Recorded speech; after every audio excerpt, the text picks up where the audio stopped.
Hello friends, Unix operating system के lecture number 4 में आपका स्वागत है। इस लेक्चर में विशेष करके हम लोग देखने की कोशिश करेंगे, यूनिक्स फाइल सिस्टम का ही कंटिन्यूएशन है। आज हम लोग बात करेंगे different blocks in Unix operating system. सबसे पहले आपको ध्यान में रखना होगा कि disk space allotted to Unix file system is made up of blocks. Block size जो यूनिक्स में बनाए गए हैं उनको आप block size are 512, 1024 and 2048 depends upon the particular installation. मतलब जो ब्लॉक एलोकेट किए जाते हैं यूनिक्स में वो पूरे डिस्क के लिए एक बराबर होंगे। अगर 512 के हैं तो पूरे डिस्क में इतना ही बड़े बड़े सारे ब्लॉक बनाए जाएंगे। जिस तरह डिस्क एलोकेशन में हम अगर बात करें तो पेज एक साइज का होता है, पेज के साइज में कोई बदलाव नहीं होता है। ठीक उसी तरह यहाँ पर हम डिस्क ब्लॉक की बात करते हैं और पूरे हार्ड डिस्क को एक निश्चित ब्लॉक में बांट दिया जाता है। हर यूनिक्स का अपना क्राइटेरिया है। जिस इंस्टॉलेशन का आप इस्तेमाल करेंगे तो या तो 512 का होगा या 1024 या 2048 बाइट की बात हो रही है। मतलब ½ किलोबाइट, 1/2 KB, 1 KB या फिर 2 KB। ये 3 ब्लॉक के साइज हैं। इसी में से कोई एक साइज दिया जाता है ब्लॉक का और पूरे डिस्क का साइज एक बराबर होगा। एक बार अगर बना दिया गया तो उसमें जब तक फिर उसकी फॉर्मेटिंग नहीं कर दी जाती है हार्ड डिस्क की, तब तक ये ब्लॉक उसी तरह से बनाए जाएंगे। और ये ब्लॉक बेसिकली 4 तरह के हैं। सबसे पहला देखिए बूट ब्लॉक है। पूरे डिस्क में एक ही बूट ब्लॉक होगा और इस बूट ब्लॉक में जो फाइल बेसिकली होता है वो बूट स्ट्रैप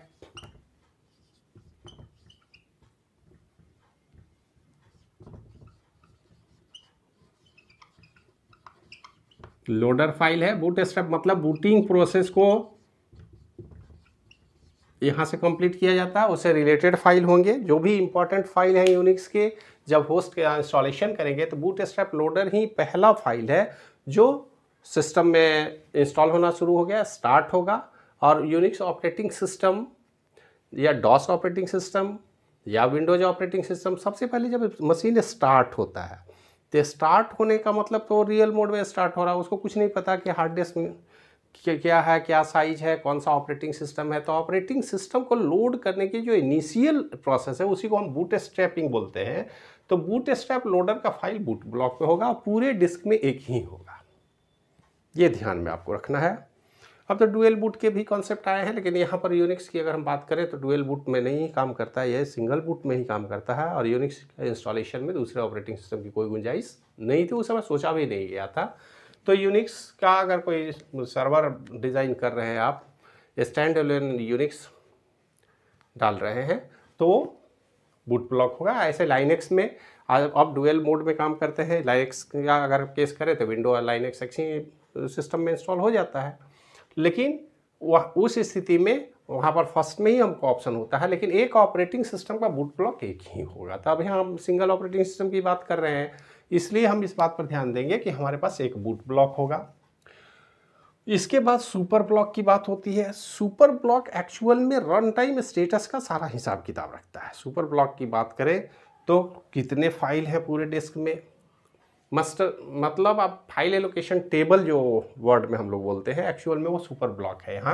यहाँ पर फाइल से संबंधित सारे इंफॉर्मेशन करेंट स्टेटस के साथ उनका स्टोर होता है। उसके बाद आता है डेटा ब्लॉक। डेटा ब्लॉक वो फिजिकल एरिया है जहाँ पर डेटा होगा और डेटा भी निश्चित रूप से ब्लॉक होगा। और पूरे डिस्क में अगर हम यहाँ बात करें, मान लेते हैं 1 KB, तो पूरे डिस्क में 1 KB स्पेस ही प्रोवाइड किया जाएगा हर ब्लॉक को। चाहे जितने ब्लॉक बन जाए पूरे डिस्क में, डिस्क की पूरी कैपेसिटी जितनी होगी उस हिसाब से ब्लॉक बनेगा, लेकिन हर ब्लॉक का साइज फिक्स होगा। अगर सिंगल बाइट डेटा भी स्टोर करना है तो आपको मिनिमम 1 किलोबाइट स्पेस खर्च होने जा रहा है, उससे में आप कटौती नहीं कर सकते। अब मेमोरी मैनेजमेंट में ये प्रॉब्लम है कि इसमें इंटरनल फ्रेगमेंटेशन की समस्या आएगी, लेकिन उससे हमको कोई मतलब नहीं है। ऑपरेटिंग सिस्टम को जो ब्लॉक साइज एलोकेट किया गया है, जो बनाया गया है, वो उसी साइज में मेमोरी का मैनेजमेंट करेगा, उससे छोटे ब्लॉक साइज का कोई कॉन्सेप्ट नहीं होगा। तो यहाँ पर आइनोड ब्लॉक, डेटा ब्लॉक की बात होगी, जिसमें डेटा स्टोर किया जाएगा। बूट ब्लॉक तो सिंगल है, इसमें कुछ करना नहीं है, और उसके सारे स्टेटस को हम सुपर ब्लॉक कहते हैं। सुपर ब्लॉक में ये सारे इंफॉर्मेशन स्टोर किए जाएंगे। इसके बाद सबसे इंपॉर्टेंट होता है आइनोड ब्लॉक। आइनोड ब्लॉक का एक टिपिकल आइनोड एंट्री टेबल भी हमने बना दिया है। टिपिकल आइनोड एंट्री मतलब आइनोड ब्लॉक में देखिए क्या क्या इंफॉर्मेशन होता है। सबसे पहले कोई भी फाइल जो क्रिएट करेगा, कोई यूजर क्रिएट करेगा फाइल, क्या ऑपरेटिंग सिस्टम सिर्फ करेगा? तो जो भी फाइल क्रिएट किया जाएगा उसके ओनर के विषय में, ओनर का नेम होगा, ओनर कौन है। ओनर के बाद अगर वो मान लेते कोई नया यूजर ही क्रिएट कर रहा, हम अपना फाइल क्रिएट करते, तो हम ओनर तो हम ही हुए, और हम किसी ग्रुप के भी मेंबर हैं क्या? कई बार हम ग्रुपिंग भी कर देते हैं कि 4-5 ओनर का एक ग्रुप हो गया। जैसे किसी कॉर्पोरेट ऑफिस में आप जाएंगे तो अकाउंट का एक ग्रुप है, एडमिनिस्ट्रेशन का एक ग्रुप है, तो मैनेजमेंट में ग्रुपिंग तो की जाती है। अलग अलग डिपार्टमेंट को एक एक ग्रुप आप बना सकते हैं। आप किसी बड़े इंटरप्राइज में आप जाते हैं तो यहाँ पर ग्रुप की भी बात होती है कि ओनर किसी ग्रुप का मेंबर है, तो group of which the owner belong, मतलब ओनर का नाम, उस ग्रुप का नाम, जिस ग्रुप का मेंबर है ओनर। फाइल का टाइप, हम जानते हैं कि अलग अलग प्रोग्राम अलग अलग तरीके से रन करता है। EXE एग्जीक्यूटेबल प्रोग्राम है, डेटाबेस का प्रोग्राम है, एक्सेल का सीट है, वर्ड प्रोसेसर है। तो इस तरह से बहुत सारे ऑडियो फाइल है, वीडियो फाइल है, सबका अलग अलग टाइप है। तो उस फाइल का टाइप, फाइल जो ओनर ने क्रिएट किया वो किस टाइप का फाइल है, उसका टाइप क्या है। एक्सेस परमिशन, ये है देखिए सिक्योरिटी पॉइंट ऑफ व्यू से। एक्सेस परमिशन करने का मतलब जो फाइल आपने क्रिएट किया है उसको कौन कौन लोग एक्सेस कर सकते हैं। ओनर कर सकता है, या ग्रुप कर सकता है, या इंडिविजुअल यूजर, पब्लिक के लिए अगर आपने बना रखा है तो पब्लिक भी एक्सेस कर सकता है। तो 3 तरह के हो गए। एक आम पब्लिक की बात हुई, एक ओनर का अपना राइट है और उस ग्रुप का भी राइट है।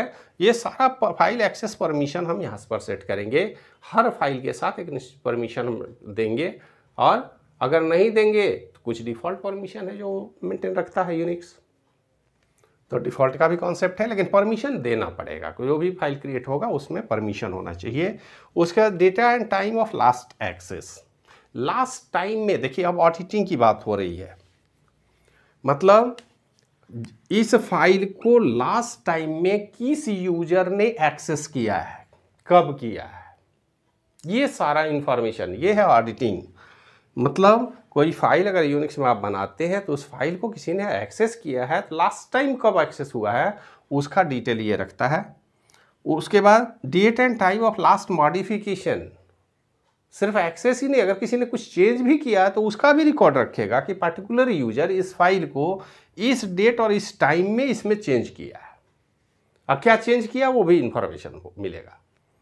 इसलिए देखिए इसका फाइल कितना सिक्योर है। सबसे पहले तो एक्सेस का परमिशन हमने दिया, उसके बाद लास्ट एक्सेस का भी रिकॉर्ड रख रहे हैं, और उसके साथ साथ लास्ट मॉडिफिकेशन का भी रिकॉर्ड है कि इसको कब मॉडिफाई किया गया।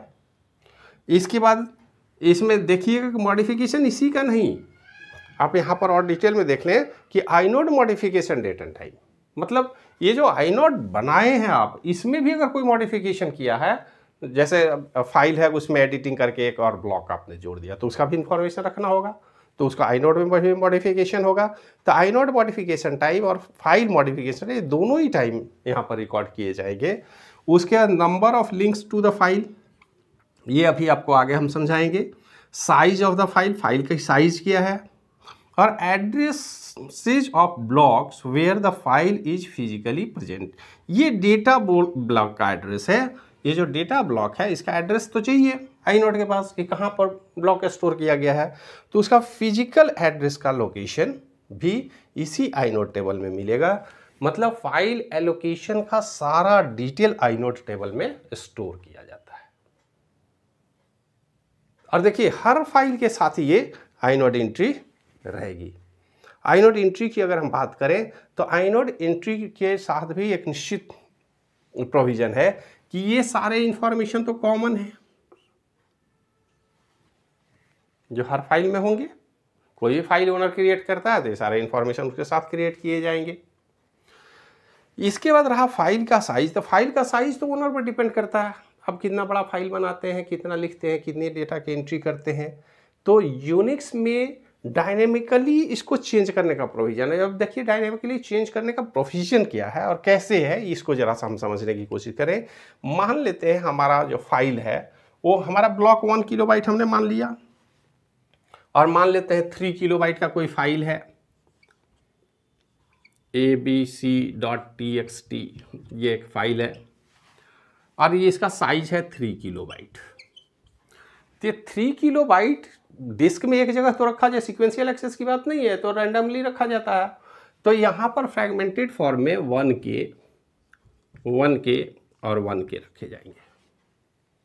अब एक बात यहाँ ध्यान में रखेंगे आप कि 3 के बदले अगर 2.3K भी हो तो यही ब्लॉक इस्तेमाल किए जाएंगे।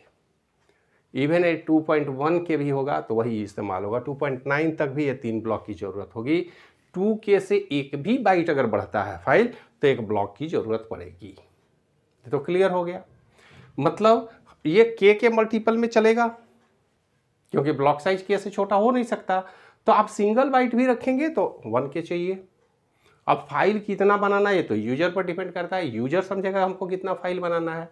तो फाइल का साइज यहाँ से अगर हम देखें तो हर फाइल के लिए यही 13 ब्लॉक है। देखिए 0 to 12 ये 13 ब्लॉक लोकेट किए जाते हैं और ये फिक्स है, हर फाइल के लिए 13 ब्लॉक पहले हम प्रोवाइड करेंगे।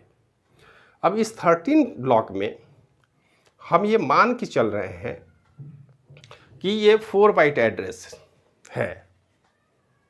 4 मतलब 32 बिट लोकेशन की बात हम कर रहे हैं। अगर हम नंबर में 4 बाइट लिख रहे हैं 4950, इसको अगर 8 सिंगल बाइट मीन्स 8 बिट, तो यहाँ पर 32 बिट एड्रेस है और 32 बिट एड्रेस में 1K का ब्लॉक सारे हमने बना रखे हैं। तो फाइल के साइज का देखिए एक्सपेंशन कैसे होता है, डायनेमिक एक्सटेंशन कैसे हो रहा है कि सबसे पहले ये 0 to 9 यहाँ से लेकर के यहाँ तक का जो फाइल है ये सारे 1K के लिए है। मतलब इनका जो साइज है वो 1K इस तरह से आप डिसाइड कर लिया। एड्रेस कुछ भी हो, यहाँ भी 1K 1K 1K 1K 1K 1K 1K 1K। तो ये सारे 10K का कोई भी फाइल होगा तो 0 to 9 में रखा जाएगा क्योंकि वो 10K फिजिकल साइज यहाँ पर आ जाता है। अब देखिए ये यहाँ के बाद 10, 11 और 12 जो है ये डायरेक्ट फाइल के एड्रेस को रखने के लिए नहीं बनाए गए हैं। इनका कॉन्सेप्ट क्या है जरा सा समझने की हम कोशिश करें।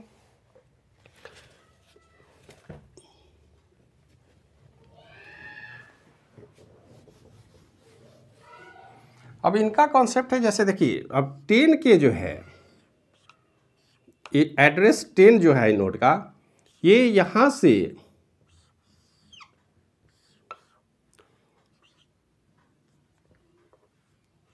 $256K लोकेशन को ये एलोकेट करने के लिए बनाया गया है।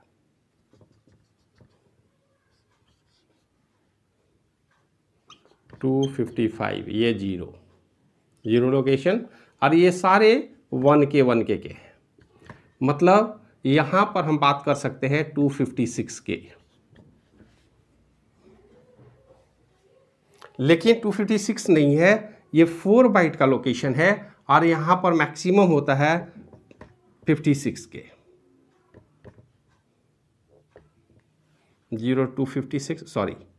256K। अब अगर 10K का फाइल है तब तो इसमें हो जाएगा, लेकिन यहाँ पर जब जाएंगे तो यहाँ पर एक अलग लोकेशन है और ये यहाँ से फिर 256K तक जाएगा। यहाँ पर सिंगल लोकेशन है। यहाँ पर जब जाएंगे तो यहाँ पर फिर 256 है और ये फिर 256 के लोकेशन को एड्रेस करेगा। मतलब एक्चुअल में इनका ये लेबल 1 है, आगे लेबल 2 बनाएंगे, फिर लेबल 3 बनाएंगे। ये 11 जो एड्रेस है यहाँ पर लेबल 1, देन लेबल 2, और ये 12 जो है इसमें लेबल 1, लेबल 2 और लेबल 3। इस तरह से एक्सटेंशन होता है 10, 11 और 12। देखिए ये जो 10, 11, 12 है, मतलब ये डायरेक्ट फिजिकल एड्रेस को एलोकेट ही नहीं कर रहा, बल्कि ये 256 अलग लोकेशन को फिर एक्सेस करेगा। हमको तो यहाँ से मिल जाएगा कि अगर 11 के है तो 11 में एड्रेस 10 में नहीं मिलेगा, 1 के लिए फिर 256 के किसी एक ब्लॉक को हम एलोकेट करेंगे। अब आप सोच सकते हैं कि ये किस तरह से बढ़ेगा। तो अगर गौर से देखें हम इसके एड्रेसिंग को, तो इसमें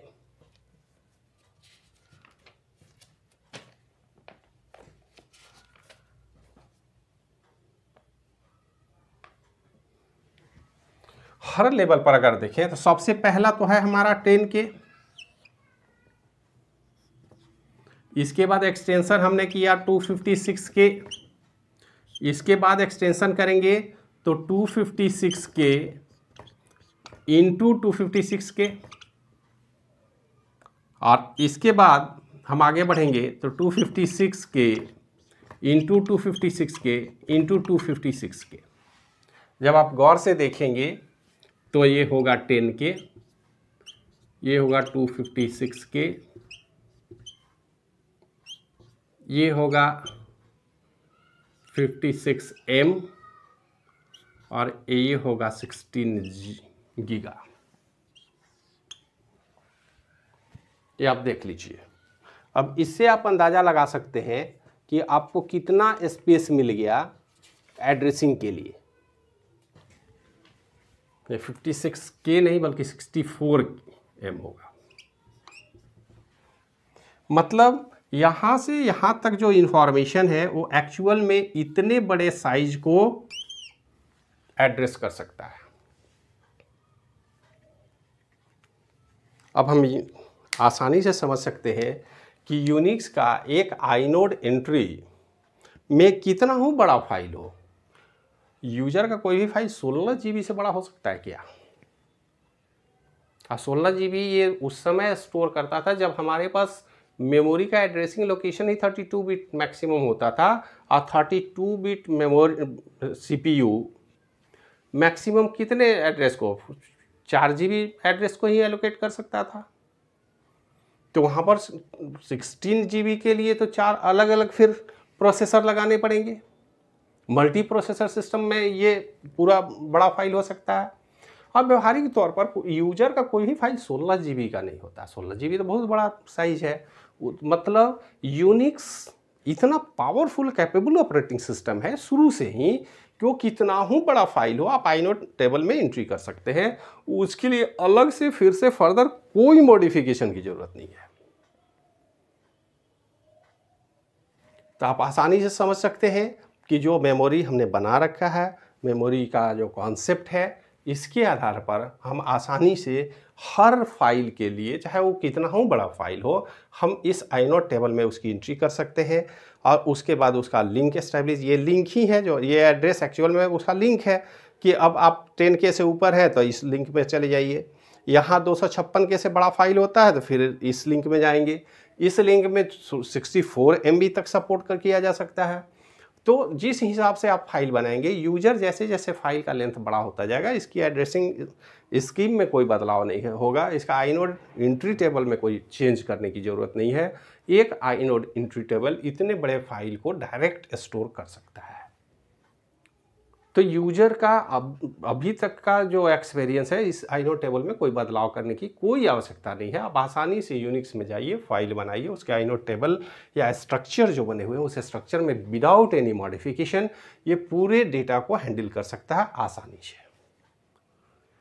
तो ये बेसिक कॉन्सेप्ट है जिसके आधार पर आप डिस्क में किसी भी फाइल को रख सकते हैं, स्टोर कर सकते हैं, एक्सेस कर सकते हैं और उस फाइल को ऑपरेट कर सकते हैं। एक्चुअल में फाइल अगर ऑपरेट करने गए तो वही प्रोसेस हो गया, कंप्यूटर का हर डिवाइस एक प्रोसेस है, अगर एक्टिव है तो, और पैसिव है तो फाइल है। तो यूनिक्स इतना पावरफुल और स्ट्रेट ऑपरेटिंग सिस्टम है कि उसका सब कुछ ट्रांसपेरेंट है। आप आसानी से उसमें डेटा को रख सकते हैं, आसानी से डेटा एक्सेस कर सकते हैं, आसानी से डेटा को ऑपरेट कर सकते हैं, और उसके एड्रेसिंग में, उसके स्ट्रक्चर में किसी तरह के बदलाव की कोई आवश्यकता नहीं है। यूजर बड़ा से बड़ा फाइल भी बना सकता है, छोटा फाइल भी बना सकता है, और उसकी एक्सेसिंग कर सकता है आसानी से। तो ये बेसिक कॉन्सेप्ट है यूनिक्स के फाइल एलोकेशन टेबल में। अब इसके बाद यूनिक्स को समझने में, अब चूंकि Unix command line interface provide करता है, कमांड लाइन इंटरफेस मतलब डॉस मोड में जो आप करते हैं काम, मतलब कमांड के थ्रू ही इसको कंट्रोल किया जा सकता है, इसको रन किया जा सकता है। ये यूजर के कमांड को समझता है। इसमें ऐसा कुछ भी नहीं है कि आपको माउस का फंक्शन मिलेगा, उसको एक्सेस करने का फंक्शन मिलेगा, या इंटरेक्शन नहीं है यहाँ।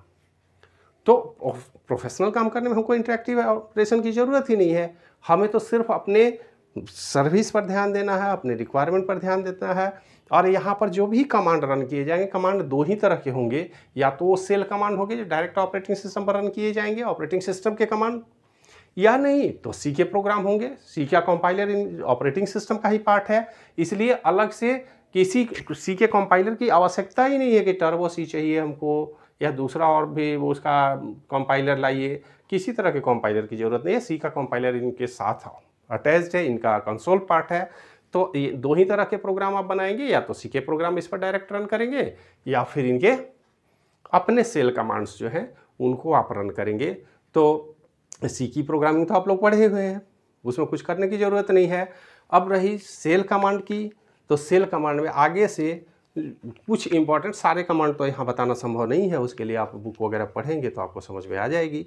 लेकिन एग्जामिनेशन पॉइंट ऑफ व्यू से जो इम्पॉर्टेंट कमांड्स हैं, जो यूनिक्स में 2-4-10 ही कमांड है जो बार बार पूछे जाते हैं, पॉपुलर कमांड है, उनके विषय में हम कुछ आपको बताएंगे। और इस वीडियो को यहीं समाप्त करते हैं। इस वीडियो को आशा रखते हैं कुछ आपको कॉन्सेप्ट क्लियर होगा, और इसके आधार पर अब हम सीधे कमांड मोड में जाएंगे, यूनिक्स पर कमांड देंगे, और उस कमांड के ऑपरेशन को समझने और अंडरस्टैंड करने की कोशिश करेंगे। तब तक के लिए धन्यवाद।